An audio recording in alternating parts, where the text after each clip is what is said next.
have to start every recording session like this. You were literally just asleep. Yeah, she hears the bear sounds and then goes, "Oh, it's my time." I don't know how. I have good headphones on. Dog ears. Get on my lap.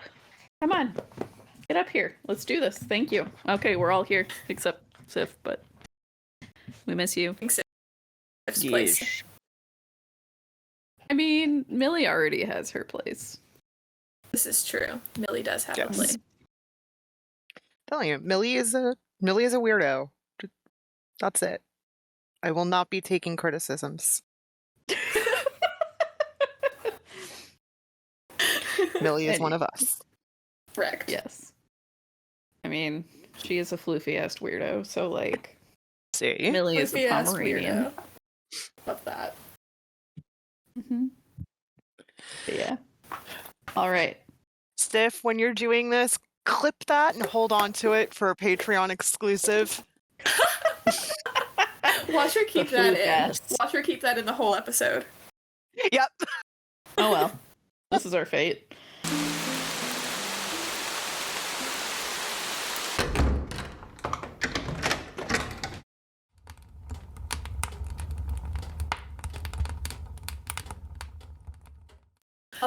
Hello, and welcome to another episode of Heathen Wyrdos Podcast.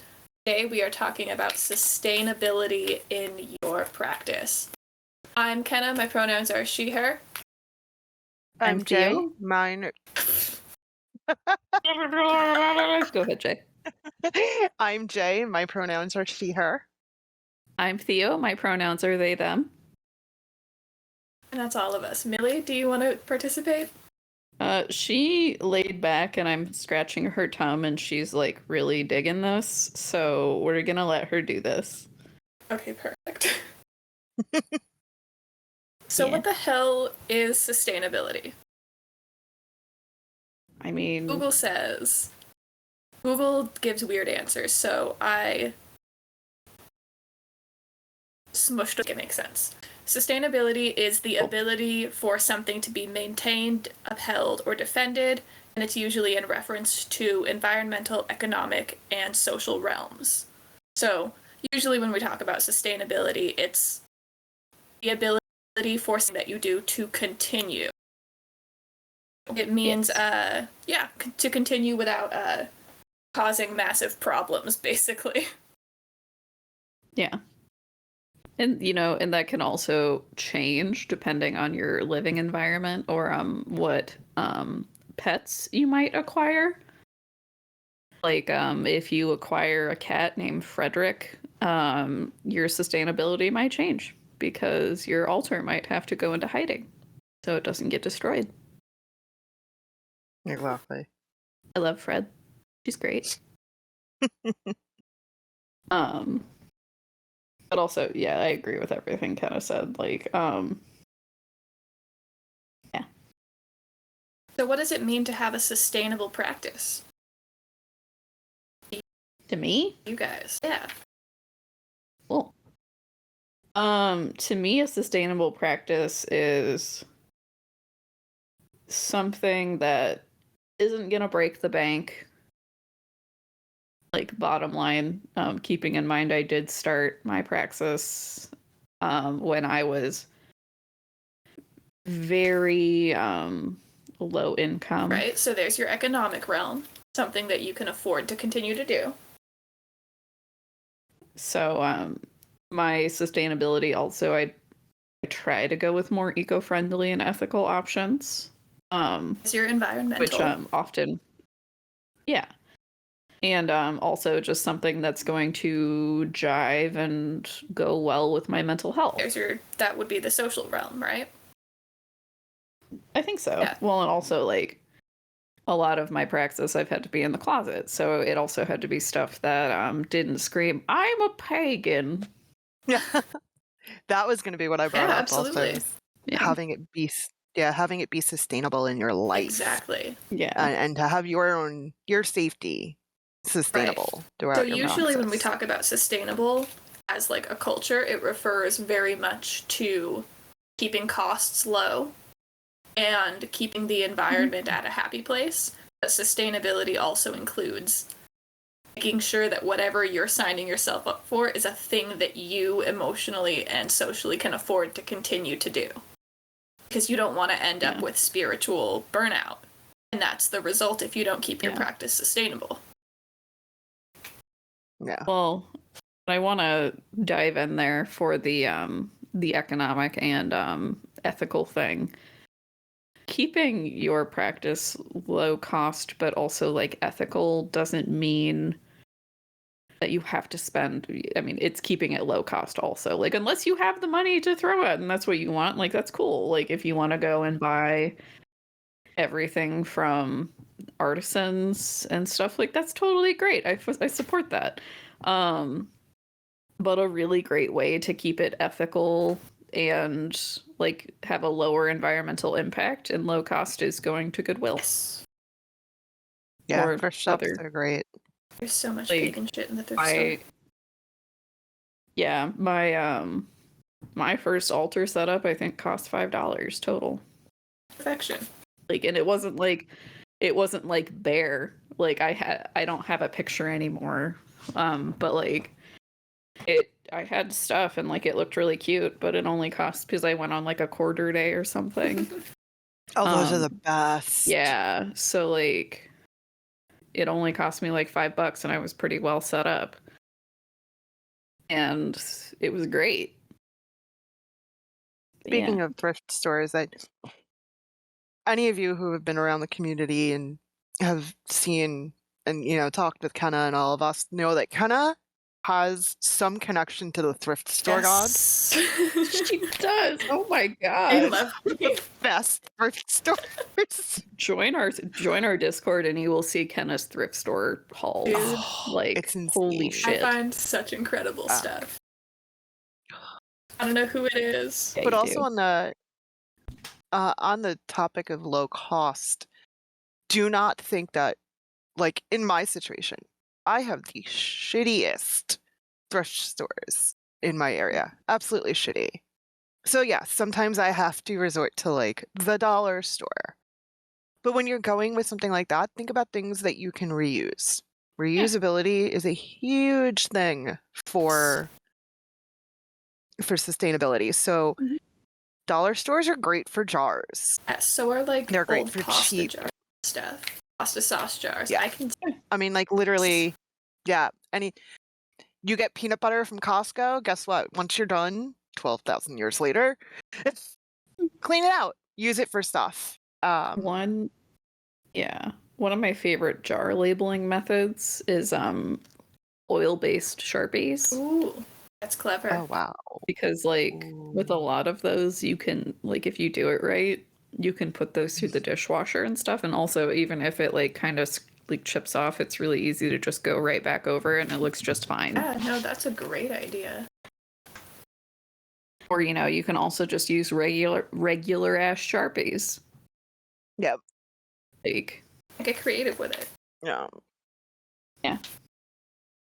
For our lovely, darling, and fantastic witches, our magic little audience. I hate saying that we have an audience. It feels weird. But part of... It does still it's feel so weird. Part of sustainability, especially in witchcraft circles, is going to be an awareness of your environmental impact when you go out and find shit for your spells. So, example. yes. I live in Southern California. And a lot of what we see on the internet in witchcraft is much more targeted toward a different environment. So the herbs that are usually mentioned aren't things that naturally grow here.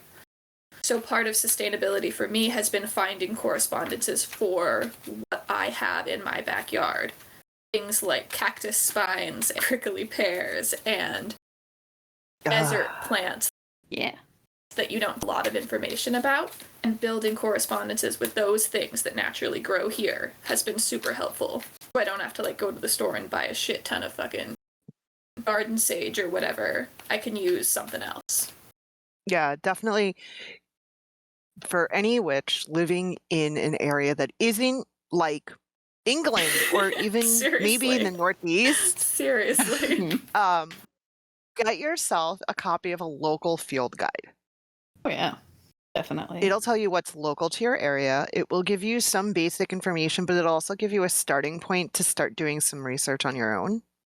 And if there's no actual quote unquote witchcraft meanings behind it, start looking at like mundane and medicinal and healing ideas behind it, because that you can then kind of flip around. Yeah, you can even look at common Yeah. names for plants in folklore to get an idea of what they can be used for. So if you find a plant that's Exactly. like called, think about like baby's breath. I have no idea what the actual name of that plant is, but everyone calls it baby's breath, and I can use that name to figure out what I want to use it for. I know the name of it like 90% of the time, but because you mentioned it right now and said you didn't know, my brain doesn't know. The other thing environmentally for us witches and pagans to be conscious of are endangered plants and animals. So I live in California. Mhm. I would love to be able to use the California poppy in spell work, but I'm not going to, because I respect the land that I'm on, and in this state, it is illegal to pick or transfer those plants. So I'm not going to fucking do it, even though it would be super cool and awesome. And like, I totally agree with that, because it's like, you know, let's not contribute to the problem. On that note of not contributing to a problem, if you're going to go foraging, I'm not telling you not to, but make sure you know how to harvest said plants without causing damage. Like, or as little damage as possible. And as an aside, not so much, well, this goes to the sustainability of you when you're practicing. If you're going to go foraging, wear gloves. Yes, please. Bring a bandana to cover your face, because what you're foraging that you may not 100% know what it is, it could be poisonous. Yep. Like, it could be poisonous for you just touching it. It is not sustainable to accidentally touch poison plants. Please don't. Right. And that's the other thing with having that local field guide, is learning what's poisonous in your area, because they will all tell you what is poisonous that you will see that's really invasive in your area. And it's like, do not touch this. Great, good to know. Like fucking hogsweed. Don't poison ivy and poison oak. Don't do it. Right. Poison sumac up here in the Northeast. Figure out what's poison, touch it. Yeah. Exactly. Yeah. Going on sustainability and witchcraft specifically, there is a giant push on plastic witchcraft, which feeds into something we had discussed also in the altars episode. Is you will see these really gorgeous crafted full altars on social media and think that you need to do that from the word go. Mm-hmm. Don't go running out and buying every single tool, item, herb. You know, you need this specific thing. No, you don't. Do not get Etsy witchcraft kits. Oh, please. Etsy witchcraft's causing me pain. And I'm going to assume, I want to say that that's probably Kenna's note. That's in our doc with pain all stretched out too. That sounds right. Which isn't to say that they aren't super cool. It's the problem that I have with it is that they're marketed as necessary. Yeah, you can break down what's in them and go, okay, so I'm not leaning towards whatever tradition in your head, so I don't need an athame, I don't need a chalice, and that's unfortunately because Wicca specifically is so basic. That's going to be your first, right? That's going to be what you're going to hear and see first a lot of times until you get deeper into the online community specifically. So you're going to see, you need a chalice, you need an athame, you need this, you need that, no, you don't need anything. My inner kitchen witch, which is actually not that inner, it's actually pretty prevalent in my life, is going to come out right now. I use, if for some reason I need an athame, I often don't. By often, I mean like I need one once every 2 years, depending on what I'm doing. And when I do, I just use my chef's knife in my kitchen. Yeah, you can use your finger. You can use a stick. Wrapped a stick in twine. Because all an athame is, right? All an athame is something to focus and point your energy. Yeah, so like I normally use my fingers or whatnot, but like, yet again, if you're doing something where you're like, I need a knife, What I'm makes sure you really have good knives in your kitchen. What makes really good athames? Scissors. Also, those fancy vintage letter openers that look like. Yeah. Yes. You can also find those a lot at consignment stores. Thrift stores. Yeah, oh god, all the time. And for my chalice, I use a fancy mason jar. Yes. God, I love that. It's like, Yep. absolutely. And then when it comes to herbs too, don't go buying the because you're going to see the top 10 herbs every witch should have. No. Sorry. Okay. No, you The don't top need 10 all of them. herbs 90% that of the you time. need are the herbs that you can find on a 10-minute walk from your home. Hot take of the week. Yep. Yes. Or if you guys really want recommendations, I'm going to tell you 3 and it's because they are really, really, they're, oh god, what the hell is the word? Useful, but not really. They can be used along Active. a lot of different meanings. Yeah. Rosemary. Yes. Mm-hmm. And all of this you can buy at the dollar store. Rosemary, chamomile, or lavender, depending, and mint. Okay. Those are the ones I tell every beginner. Rosemary is cleansing, banishing, drawing in good energy, all that good stuff. Chamomile or lavender, whichever, for calming, for bringing down crazy moods, bringing down some anger, allowing you to have a clearer mind. And then mint, because that actually will give you even more clarity. If you guys think about it, and again, this is just me, the first 2 I see a lot of. Mint is something I see that's underrated. Oh, absolutely. But if you smell mint, it automatically gives you that kind of clarity. It clears things up. It can literally clear up your sinuses. Right. So it gives you that mental It clarity. absolutely does. So those are the 3 Mint that I say. And this is a super weird psychology fun fact. Mint is a flavor that is strong enough to stimulate memory because smell and taste can stimulate memory. So when I was in psych classes, one of the easiest implement psychology into your life tips is to study while chewing strongly flavored mint gum. And then when you test on that subject, chew that same gum. Chew it again. Exactly. Yes, I've heard that. And mint is the flavor that works best That's because awesome. because that menthol permeates 2 senses at once, which kind of contributes to that mental clarity that you're talking about, Jay. See. And once you guys do figure out other herbs that are big for you, remember those jars I told you to get at the dollar store? Bring them with you. You'll find bulk herb stores. Oh yeah. And I don't mean things like Whole Foods. Whole Foods is ridiculous, but when you find local natural food stores, and everyone, you can find them almost anywhere, and they'll all have bulk sections. I love that note on sustainability. Bring your jar with you. Being local is a huge piece of the sustainability puzzle. Yeah. Shop local. But you go in and they've got the bulk, and so you can get as much or as little as you need, rather than being forced to buy, an entire jar of, say, cinnamon with 20 cinnamon sticks when you're only going to need 2 or 3. Right. Yeah. Well, and that's one of my favorite ways to buy star anise is from the bulk section, but that's because I can get a jar of it, a sizable jar of it from the bulk section for $1. Whereas if I was to go to just the seasonings in my local grocery store, a small jar of it's $17. Right. So that's it's crazy. If any of you listening live in the American Southwest, California, Arizona, any of that, your grocery store probably has a Mexican food section, and they probably have bags of herbs. Come back. So much of that cut. All of it? No, it actually did that thing where you lag and then it catches you up to real time. Perfect. Love that. Yeah. But you can do that too. A lot of dollar stores have, basic herbs. That's where I get my mint.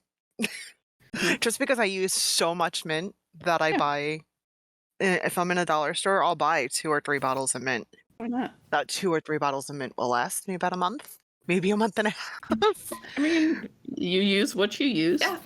Exactly. That's exactly it is. It's once you find what you use on a regular, that's when you can start buying larger amounts Yeah. of it. You definitely want to get a feel for And this goes into, what you're going to the use. polytheist pagan space too, not just witches.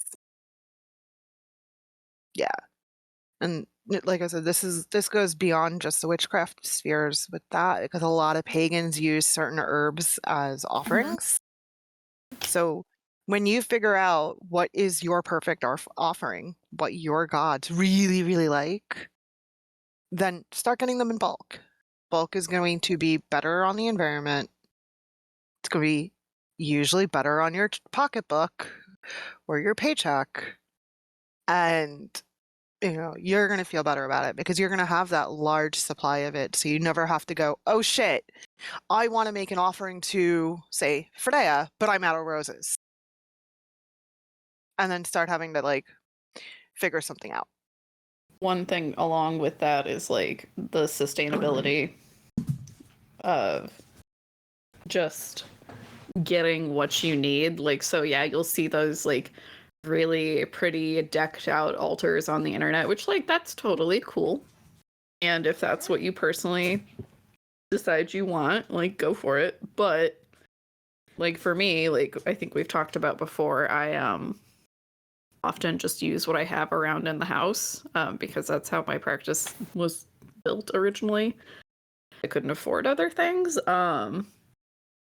Just if you aren't sure, if you see those and you're like, that's really pretty, but I don't know if that's what's gonna work for me, then don't do it and just start and buy things as you need them, and totally go ahead and try to substitute it out, instead of a wand or an athame, go get a stick or a long rock from outside or whatever. I don't know, I've done that before. But I think I had a piece of limestone for a while that I found on the side of the sidewalk. Oh, yeah. It had slivered, splintered off from someone backing into a retaining wall, but it was long. It wasn't sharp, or I softened it or something. I don't remember. But I used that for a long time. But you decide that, yeah, I would really like a fancy one from an artisan, then go for it. There's nothing wrong with that. I'm going to also take this note, or this time to note that because I know resin art is a really popular thing right now, and it is really pretty. I'm not saying don't buy resin art, but maybe only buy the resin art that you actually are going to truly use and enjoy, because resin is actually has a really drastic impact on the environment. Absolutely. Being aware of that is very important.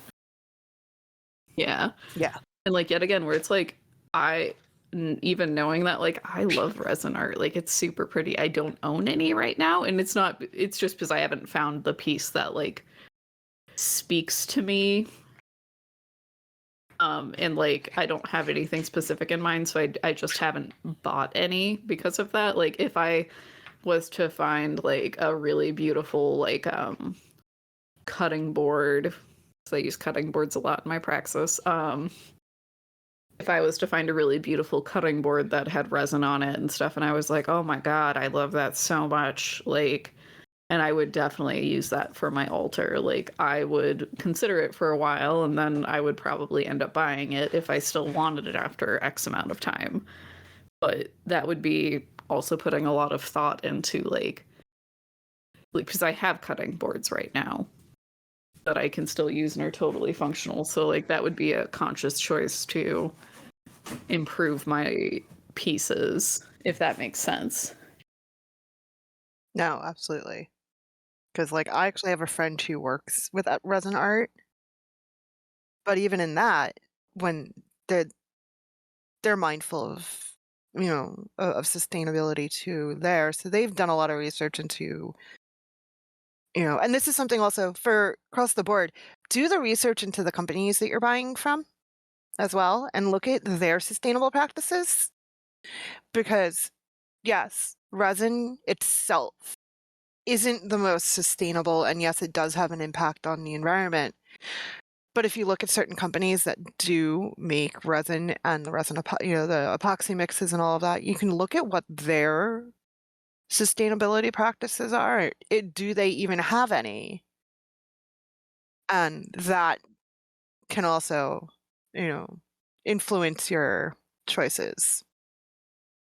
And again, that can go across the board. If you're buying from a specific large company, or even if you're buying from a specific Etsy supplier, try to do a little bit of poking around. Find out how sustainable they are. Yeah, and none of that's to say that if you find that a thing you really, really want isn't a sustainable company, that it's bad and you shouldn't get it. The point of considering sustainability is to be mindful of it, not to force yourself into a lifestyle that you can't uphold, I can't tell you what to do. Yeah, we can only tell you exactly. to be mindful of your choices.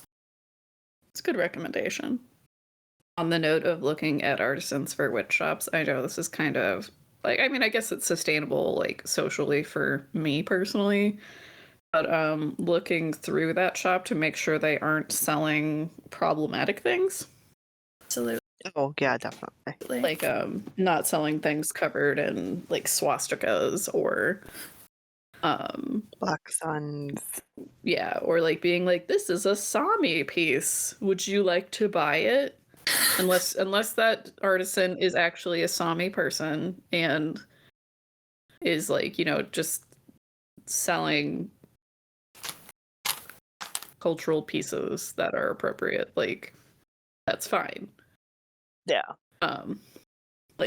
Not like Jane down the street in the US is this is a Sami piece. Would you like it? It's that's kind of Jane, what are you doing? No. Jane, please. Anyways. Jane, sit down. I don't actually have a Jane down the street. That was just the first name that came to mind. Sure, Jan. Thank you. So along all this, and now the question is, how do you build a low waste practice? Very carefully. Yeah. Carefully, but a lot of that we've already touched on, so this is a good place to kind of, I guess, bring it all in. A lot of the magic of building low waste practices is that you really just have to get creative. Think a little less like a human adult and a little more like you're living on a farm in the year 1437 and need to find a way to make it work. Yeah, that's fair. So we went over so a lot of it reusable glass jars, which is great. Love to reuse. I reuse my plastic jars too. I have a jar from a hair dye that I'm going to use for something. It's plastic. The longer you can reuse a plastic item, the better, really. Yeah, no, that's very true. There's also, in my opinion, something to be said, obviously recycle appropriately, and I personally try to use less plastic in my life just because a lot of plastic doesn't end up actually where it's supposed to end up. But I personally, when I recently had to replace a lot of my to-go my Tupperware containers for my work lunches and stuff like that, I did not buy glass. I did not buy metal. But I bought plastic, and the reason for that is because I walk to and from work, and glass is very heavy, and it was I had some glass Tupperware. I still have that Tupperware, but I didn't have a lot of it because I was just trying it out. There's also something to be said for buying something in a smaller quantity and trying it out before you go all in. But the thing is glass is really heavy, and metal I can't put in the microwave at work. So I personally have plastic because that is what works for me, but I have the set I have, and I'm going to use them until I literally can't use them anymore, and I will do the thing buy new lids for them. Right, and that's the main point of sustainability. Honestly, it's not buying a thing that's environment or just because you want to. It's buying the thing that you are going to be able to use for the longest and most effective period of time. Yeah. Also, I can't tell you the number of times I've broken my glass Tupperware. Oh god, I don't even want to think about that. Nope. I have as a Very housewarming scary. present, I got a whole set. Yeah, I got a whole set of glass Tupperware, and I was like, really? Why would you buy me this? You know how much of a klutz that Right? I returned it. I returned it and got plastic because, well, I can't break that and end up with a shard of it in my foot. That's so great. Because that's happened. I've also broken my, like, because at other jobs in the past, like, I've had to take the bus to work or something like that, and there's been a time or two where I had glass Tupperware in my lunchbox, and the bus like had to do like an immediate stop, or like there was an accident, or they had to swerve or hit a really big bump, and like lost my balance and dropped my bag, and the glass Tupperware in my bag broke. I'm not trying to villainize glass. Like, No. if you have glass and it works for you, that's fantastic. You do you keep using it. I'm saying why I don't use glass, and also if you use glass, like, I'm just gonna say this possible hot take here. Don't be a dick to people for using what works best for them. Yes, please. Like, I use plastic because that's what works best. Like, I have broken enough glassware that it's that, like, the idea is like, yeah, like glass is cool and everything, and like so is metal, but if you have to replace it frequently, it's actually less environmentally and economically sustainable. Yeah. Like, so just think about it before you say stuff to people about that. I'm saying that also from experience because I tried to be that person years ago. So, like, I'm not like, I've never done anything wrong. I do shit wrong all the time. I change my opinions a lot based on information. Like, I'm open to learning. Yeah. Thank you for coming to my TED Talk. But that goes into buying reusable stuff. And so, like we said, the plastic is okay. Buying reusable stuff, reusable glass jars, something we hadn't touched on yet, whiteboards or chalkboards for our witches out there. Sigils, runes, bind runes, planetary symbols. So good.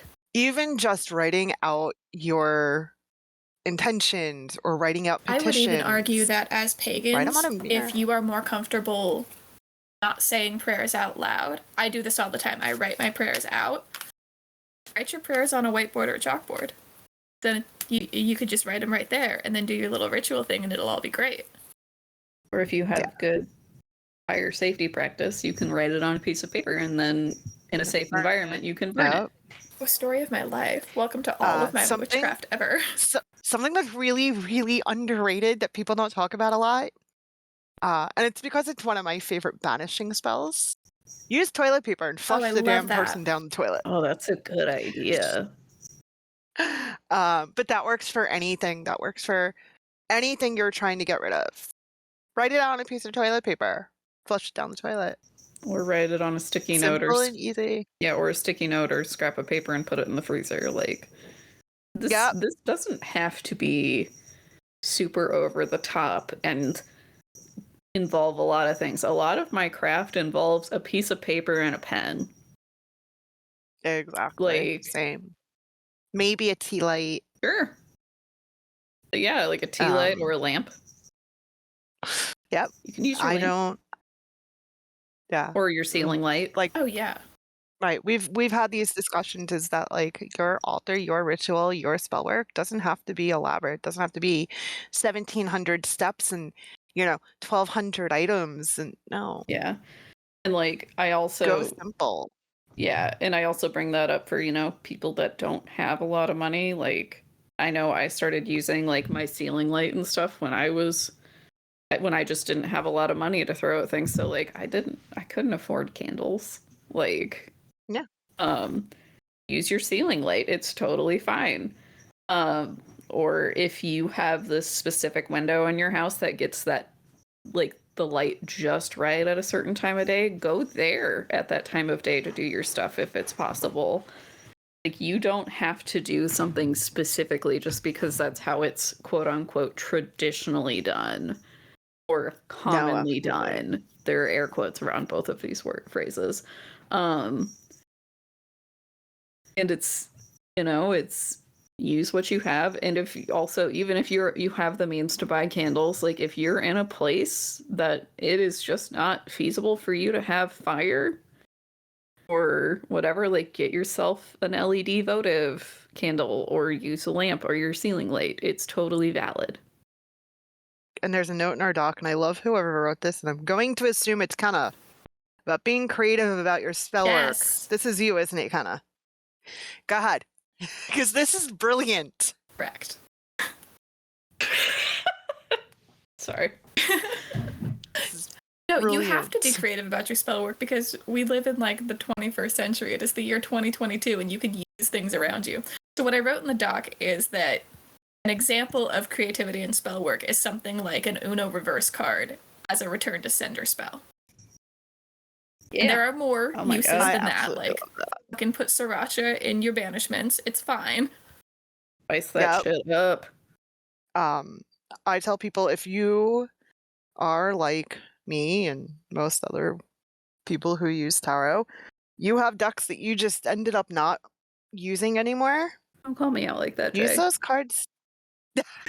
I've got at least a handful, if not more, that I just don't use just because I love you, use Jay. Those cards in your spell work. Yeah, absolutely. I have a deck. Use those cards in your spell work. I have a deck that I bought. I didn't realize at the time that it was a knockoff deck, but after about a month it started falling apart. I figured it was a knockoff deck. Oh no. So I keep that in my drawer and the same images printed on the cards. I can still use that shit. Yeah. On the note of tarot and people that might want to do that, believe me, I know that tarot decks can get expensive, and as I've said time and again in this episode, when I first started doing all of this, I was poor, like really low means. Get yourself a deck of playing cards. You can divine with a deck of playing cards. Like, there are instructions for them online. We have instructions for them saved in our Discord server that is free to join. Like, it's called Reading the Pips. Yeah. So if you want to do your own research on that, there you go. Like, you can go to a thrift store. You can, I haven't gone to Walmart or Target or whatever to buy a deck of cards in years because I have plenty of card decks. I also used to receive them a lot as Christmas presents because my family's big into cards. But like, you can get a deck of cards for real cheap. Yeah, I mean, if you go to if you go to thrift stores, you can find like big like ABC flashcards and stuff for kids and just paint over those. Yeah. Do it. You can even go out and just get some fucking flashcards and like create your own. I have 100% printed a little itty bitty baby oracle deck off of Etsy and laminated them in clear packing tape. I think there's like 8 cards. Yep. I apologize for the jingle bell noises that have been happening on my end of the conversation. That's okay. I have removed. It reminded me of when I was first getting into witchcraft. One of the first things that I made for myself was a set of bells for my door. And I used Christmas bells because they were at the Dollar Tree. Dude, you can find at Halloween at the Dollar Tree, you can find straight up witch bells. Yeah, you can. So good. Yep. Or at a thrift store around Halloween, like, because those Dollar Tree bells end up there. Right. I know one time because I have a lot of cat toys that have bells in them. Because I've had a lot of cats in my life. I am currently holding one, and it's not holding it from the cat, it's Millie. She loves them. So I've actually made doorbells out of cat bells because sometimes you can go to Walmart or something and you can get like a really big package of like bell toys for like $1. And they're convenient. Like, I'm not saying they're the prettiest, but like they don't look awful, and like they have convenient things. You can tie a lot of string on them in a lot of different places. Like It works, which is the point. yeah. Also, honestly, if you're gonna do something for Freya that had bells, that's not a bad idea because cats. Correct. Now that, as we all go, holy shit, it's one of our usually at least a dozen or so holy shit moments that we all realize something. Yeah, seriously. It's really nice to collaborate with people. Yeah. So thrift stores are also a really good place to find things like offering plates, bowls, even mortars and pestles. I found some really pretty ones at thrift stores, and I didn't buy them because I already have one, and I don't need 4 of them. I only have one. And now I'm and like, that's a lot. That's something to remember too. Don't buy something if you don't need it. yes. If you have 3 of them, unless you know that like they're each for a different purpose, don't buy another. Hannah, Yeah. You're not going to use it. if you find a really pretty mortar and pestle at your thrift store, I will pay you to ship it to me. Okay. I'll keep my eyes open. I already watch for. I have a list going of things I need to watch for at the thrift stores. Okay. Where are we? Are we still on low You can waste also practice? spell your thrift store watch list. Yes. Spell the thrift store watch list. Maybe that's how Kenna has a connection with the thrift store dating. I'm 97% sure that it's little hints from Frigg. Thrift stores feel very Frigg to me. I mean, in that yeah, that's true. in her I can I see don't know, that, it's yeah. I'm gonna make a note here. Praxis with Frigg that I am currently Seriously. building. thrift stores feel Frigg to me Like- because Frigg as the knows all but says nothing kind of reads the same as can make it work. In addition to the Mm-hmm. her connection with like home, hearth, things like that, it feels very connected to the idea of taking what you have and making something better with it. It's not a fully fleshed out concept, it's just the vibe. I like it, though. Entirely UPG. Nobody quote me on this. I feel like that's SPG Right. at this point. It might If be. the 3 of us I don't know how agree many with people it. are required to make it SPG. I don't either. So, hey, if anyone in the comments like knows, tell us how many people is required for SPG. Okay, we're still on low waste practice. One of my favorite things that I started out doing as a witch, I practiced low waste, was reusing ingredients. So I'm gonna send it in our chat so you, Jay and Theo, know what I'm talking about. I found a candle holder at a thrift store that is basically a bowl that a candle holder sits in. So typically when you're in witchcraft circles, you'll see people dress candles and put all the herbs and shit right on the candle or right next to it, and they get all waxy and gross. With this, Fire hazard. With this, I could just put whole ingredients in the bottom of it, put the little candle holder in, and burn a candle down as usual, and then reuse the big ingredients, like the full rose petals, cinnamon sticks, anything like that. Oh my god, I need one of these. It's so good. Sorry, I'm That is interrupting brilliant, yes.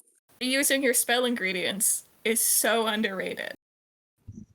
There's also something to be said for burning something within an enclosed glass container and fire safety.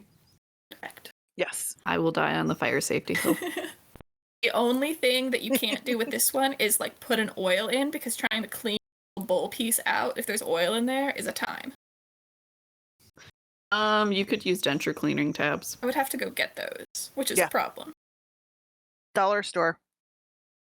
I have a bunch of them because I use them to clean out, do like deep cleans on my coffee travel mugs. Yep. Because totally not witchcraft or pagan related. Those are great for anything stainless steel. Or glass. Yep, that too. But yeah, definitely reusing spell ingredients. It is not a bad thing. It's so good. The only time I would say do not reuse spell ingredients is if you have some sort of a feeling that the spell backfired, didn't work well, something you need happened. that security of being able to undo, basically. Right. Otherwise, go right ahead and reuse.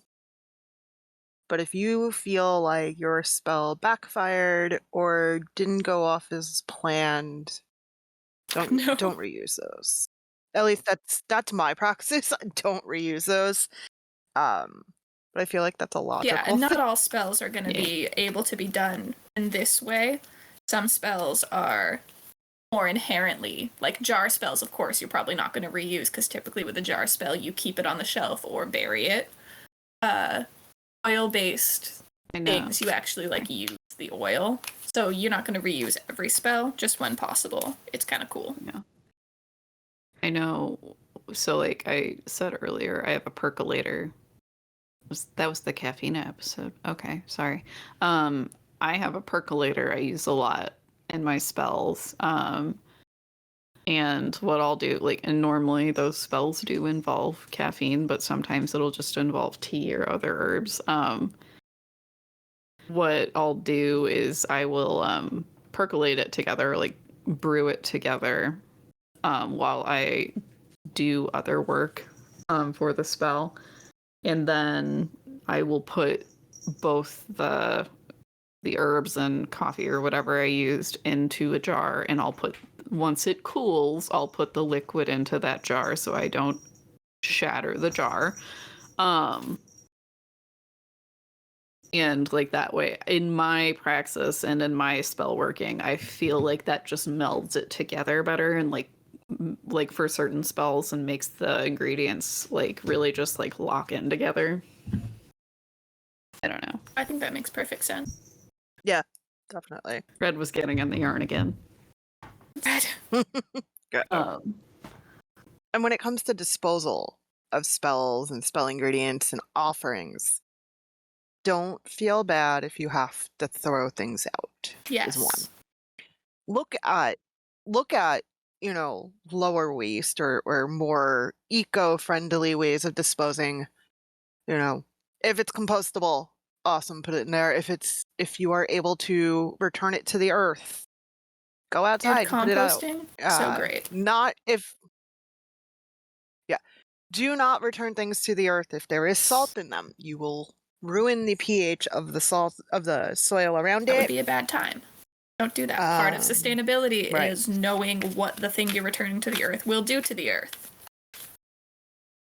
Right. Then correct me if like I'm wrong, and Sif, cut this out if I'm full of shit. If you are living in North America, I believe there's Native American folklore about exposing's not the right word.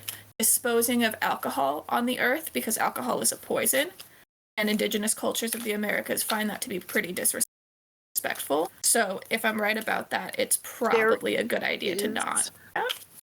Yeah, there is some folklore behind that. I don't know if it's been totally fully fleshed out as a absolutely don't.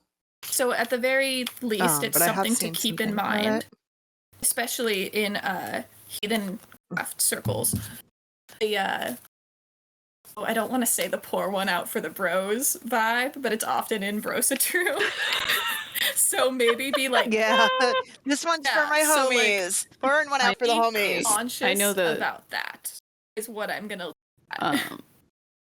I know that that idea of pouring some out, like some alcohol out, is also a thing in some Christian practices. Is it really? It is. It was something that, and like I don't have. I bring that idea that they worked in primarily. So it might have just been something that was a hybrid thing that like developed based on a culture that it came from and the people. And they just brought it with them into being Lutheran. But yeah, that's what I got.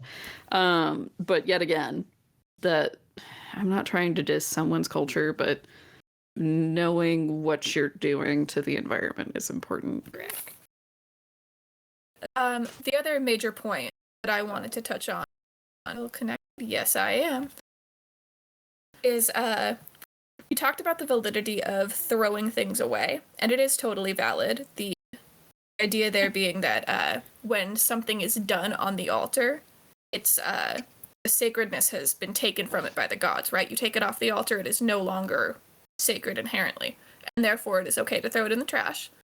If that feels like a bad vibe to you, you've got options such as wrapping your offerings in paper towel to keep it separate from other trash.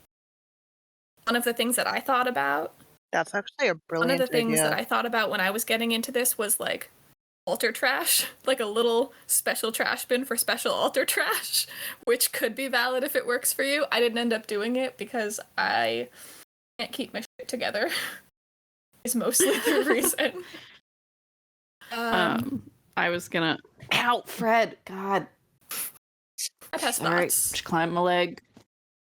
So, I know of people that are like, oh, I offered, and I think this is also in the lore somewhere. I am really terrible with names, so I apologize. But like, where like a sword was offered, so it was like broken and thrown into a lake, so someone couldn't use it anymore because it was offered to the gods. I want to say that's in the lore somewhere. I might. Please don't do Yeah, that. don't do that. Especially like not only for like foreign bodies being in a lake that would normally never be there. If people swim in that lake, please don't throw sharp objects into it. It's also like breaking glass at like a lakeside or something. It's like, please don't do that.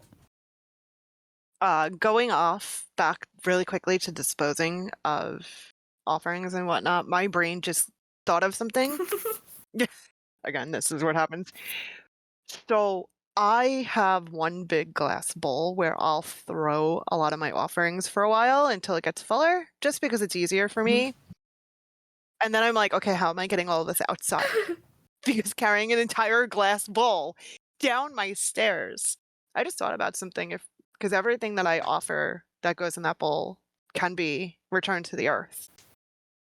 We all know those paper lunch bags, the old brown paper ones. You can get them really cheap. Again, dollar store. Use that as a trash on your altar if you are lazy or low spoons, or like me, going up and down my stairs is really rough on me. So I try to do it as little as I have to. So having one spot where I can put all my stuff that is going to be returned to the earth when I have enough of it. And a paper bag is really easy because, hey, guess what? If you're going to put it in a compost, paper can be composted. I literally used a paper lunch bag as a trash receptacle when I did a spell throwing out. This is so dramatic, but I was in a mood about it. I did a spell that was literally throwing out all of my exes because they were trash. Yeah. And I was tired of it. So I put them all in a trash bag. I love it. I sealed it with wax and I drew some really fucked up sigil on it. It was great. Oh, it was so good. And literally, to dispose of that spill, I walked outside and I put it in our garbage bin and I said goodbye. I love that. I mean, but so like, dramatic. I love that. It felt so it's good. It though. Felt Great. It sounds really like intuitive, but also like that would work really well. It works out so well. That feeling sounds like the feeling I felt the first time I did a toilet banishing. The best, which I learned that from one of our old guests, Verdant. That sounds right. I learned that from them. And about this is so toilet random, but when banishing. I did that spell, I fully felt like I was fucking around, but I was in a mood, so I continued it. And the only way that I knew that it worked, and it was one of the things that confirmed to me that Freya was listening to me, is when I came back inside, the radio was louder than when I left, which was weird, because I was home alone. And it was playing a song called I Can Breathe Again. Really loudly. And I was like, oh, hi. Hello, great, cool, thanks. Hello. Right. Thank you for that. One of my favorite low cost, low space taking spell methods is to create sigils. And then what I will do is put them in my clothing with some needle and thread. So good. I'll embroider them into like a hem or something. Or if I want it to be visible, I'll use some I bought some bulk used cross stitch thread years ago and I still haven't run out of it. And I'll embroider it onto a jacket or whatever I'm wearing. And also that way you can remove that or you can refresh it. I've also used like markers to draw a sigil on the bottom of a shoe or on the inside Yes. lining of a shoe. I Just have like so those also a are protection on a card necklace. yeah, there you go. Yep. The embroidery thing, that actually, some people have heard this, some people haven't, but I do that on every single teddy bear or stuffed animal that goes to a child from Oh. me. I've created a apparently very strong protection sigil and one for sweet peaceful sleep that goes on the label of every stuffed There you go. animal that comes out of me, or if I know they're going to cut off the label, it goes on the foot. Yeah, I like it. Little cutie mark. That's adorable. Exactly. And like, some parents know what it is, some parents don't. It's just your little signature. And It's fine. if I know a parent, exactly. If I know the parents are going to be completely anti, I won't do it. Yeah. Or I'll do it in like oil or something that I know is going to dry, just so the intention is there. But yeah, I do that Adorable. too. I mean, there's something to be said for consent and spell work. Absolutely. Yes, always. But I'm gonna go back on that statement in a way because like there's something to be said for it. Like, and if someone's like super anti like any of it, like decide what you want to do with it. But like I personally, if it's a general protection charm, yeah, like as long as it's not something specific. If it's like a sweet dreams spell or like protection from whatever, it's like like who's that hurting? Right, it's protection, sweet dreams, and no nightmares. Yeah, like, That's exactly what it is. so I personally, because who wants their baby having nightmares? No. like, but that's the thing is like I'm not saying just do it, but like use your discernment, but also like something like that's not going to hurt someone, but like giving someone a love charm against their will, that's not cool. Don't do that. No, I'll bad. personally come to the screen and kick your ass if you do.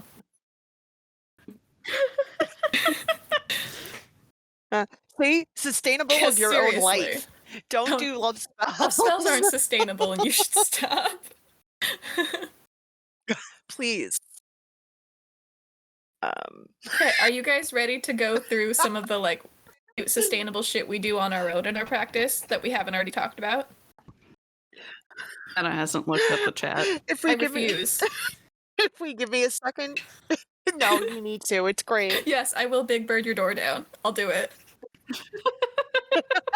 I posted the gif of Big Bird kicking down a door. It's just like, this is what Kenna will do to you. Correct. I have strong feelings about love spells. I do too. Yes. Anyway, sorry. Kenna, would you like to recap for us? Are we closing up? Do we have anything else? The only thing left on our dock is a couple things that Jay and I do in our own practices. And there's a few that we haven't touched on re-sustainability, but they're not major points. We'll rocket through them real quick. So one of the things that you see a lot in modern witchcraft is grimoires and books of spells, which are great and cool and awesome, and I think everyone should have them because writing down your experiences is super helpful. You don't have to write it on paper. If you are not a paper person, it's totally cool and great to do those digitally. When I started reading tarot, I wanted to have a notebook with all of the tarot stuff that I was learning in it, and I figured out real quick that that wasn't sustainable for me because I'm lazy. What I did was I made a Google photo album, load all of the pictures of readings I do, and spreads and stuff, and in the information section, you can write a description of your photo. So all of my, assuming I actually write the description of the photo and actually type out my interpretation of the cards and the situation I was reading about, because I didn't sometimes, and that's a bitch, but it's way easier to keep track of what the card image is and have it right next to your interpretation of it. Have it all in one place. And then you don't have to like draw out the card, or when you go back to look at it, look up what that card looks like to get context. It's just all in one place and it's easy. It helps me a lot with runes too, because I read them based on where they fall relative to each other. So it helps me keep track of what I meant by Thurzaz next to Tyr, Tiwa's pointing up, or whatever. It helps me keep track of what all that actually looks like. That's brilliant. Google Photos. With doing that with with doing it for the runes, I love that. Also, if you're someone that likes bullet journaling, kind of planning, and Digital. yeah, digital like Notion.so is fantastic. Yeah. I'm trying to get into that. I need to put some effort into learning how to do that. It's also free Yes. for Notion.so. Super helpful. I'm not saying like it's not going to work for everyone, but like it's really cool, and you can also keep like your pictures of your readings and stuff all in one place, and you can categorize it. It's pretty cool. I use it. I like it because even if I can access it via my phone, I can access it via my work computer, my home computer, my iPad, and like you can sign in and like you get the same thing. Love that. I also use it for my meal planning. That sounds like it could be really useful for things like writing down dreams, because I know dream interpretation is a big thing. It could also be really useful for recording major ritual and UPG experiences, or even small ones. Not all UPG is major. I use Google Slides to do that. I don't know why I picked Google Slides, I guess because inserting images felt really easy. So I have a slideshow of dates, times, and things that happened. Yeah. Like, and I used to use Google. It's just where I work, they took away our Google access. It's super at work. Well, so it's just I do better. Like, I like my phone obviously, but like I do better with something that I can use on a desktop setting. Right. So it's just like I just found something else that worked. Also, don't underestimate the power of a private Discord server. Oh, yeah. Definitely. Private Discord servers are like amazing. Thoughts. You can have your entire book of shadows there. And it's great because you can throw in the links to things. So like if you just don't have the spoons to sit there go through the entire link that someone just yeeted at you, you don't have the time for that moment. Just copy paste the link into there, and when you've got the spoons, you can read through it and take your notes. Super helpful. The other thing on my list before I make Jay share hers is my wooden altar, not a cloth. It's not a cloth, it's a cut of wood. I think it was actually intended to be like a resting board. I keep it because it matters. My grandparents get free gifts from our local casinos all the time, and this one is labeled with the tribe's name because the tribe that owns the casino labels their. So because our house is on what is supposed to be their land, I keep that and use it as basically a reminder that I am on their land. That's one of the tools I have to remind myself and honor the native and indigenous tribes that own the land that I am on. And I use that in place of an altar cloth because it's more permanent and more tangible to me. All right, Jay, your turn. Anything stuff in your practice we haven't talked about yet? Only one. Scrap paper.